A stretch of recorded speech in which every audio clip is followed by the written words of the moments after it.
అప్పుడే పుట్టిన బిడ్డనైతే బాత్రూమ్‌లో కుక్కి చంపేసింది. అసలు తెల్లేనా అన్న చంపేయలేక బదులు ఇన్ని నాళ్ళు ఎందుకు మోసింది? ఎందుకు అంతలా చేసిందో కూడా అర్థం కాలేదు. మొన్నైతే న్యూస్ చూసాననమాట. ఇంటర్ విద్యార్థి ఎగ్జామ్ రాయడానికెళ్ళినప్పుడు కడుపు నొప్పి వస్తుందని చెప్పేసి వాష్‌రూమ్‌కెళ్ళిందంట. అక్కడే బేబీనైతే పురిటి నొప్పులొస్తే అక్కడే బిడ్డని కనేసి బాత్రూమ్‌లో అయితే కుక్కి చంపేయబోయింది. ఈలోగానైతే ఇన్విజిలేటర్ ఉంటారు కదా! తనైతే ఇంకా రావట్లేదేంటనేసి వెళ్ళి అక్కడ చూసేసరికి తనైతే బేబీనైతే బాత్రూంలో కుక్కుతుందంట చంపేయడానికి. తనైతే కంప్లెయింట్ ఇస్తే పోలీసులు వీళ్ళందరూ వచ్చారంట. అసలు ఇలాంటప్పుడు చంపేయాలన్న ధ్యాస ఉన్నప్పుడు ఇన్నాళ్ళు ఎందుకు కడుపుతో మోసింది? ఇంత 9వ నెల వచ్చే వరకు వాళ్ళ ఇంట్లో వాళ్ళు క అంటే చూడట్లేదా? అంటే కడుపు అసలు ఎంతలా మోస్తుంది? కడుపేంటి ఇంత పెద్దగా ఉంది అన్న ఆలోచన కూడా ఉండట్లేదా? అసలు ఏం అర్థం కావట్లేదు. ఇలానే మన చుట్టుపక్కల కూడా ఉంటారు. కాకపోతే అందరూ బయటపడరనమాట. కొంతమంది బయటపడతారు. కొంతమంది బయటపడరు.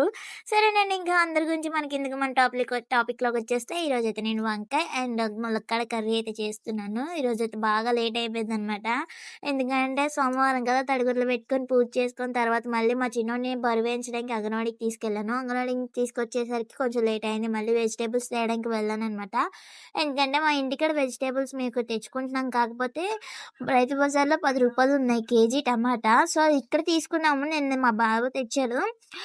అర కేజీ రూ. 15 తీసుకున్నారంట. అదేంటి అర కేజీ రూ. 15 ఎందుకు తీసుకున్నారు? తక్కువే కదా! రేట్ దిగింది కదా! అని చెప్పేసి అదొకటి కూరగాయలు తెచ్చుకుందాం కదా! అని రైతు బజార్‌కెళ్తే ఇక్కడ మా రైతు బజార్‌లో మాత్రం రూ. 10 కేజీ.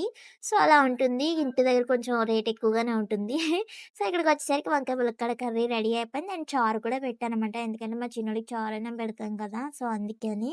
ఇదండి ఈరోజు వీడియో అయితే నచ్చిందా? నచ్చితే లైక్ చేయండి, షేర్ చేయండి. మరిన్ని ఇంట్రెస్టింగ్ వీడియోస్ కోసం మా ఛానల్ అయితే సబ్స్క్రైబ్ చేసుకోండి. ప్లీజ్ ఒక లైక్ ఏసుకొని ఎళ్ళండి. ఉంటానండి మరి. Bye bye.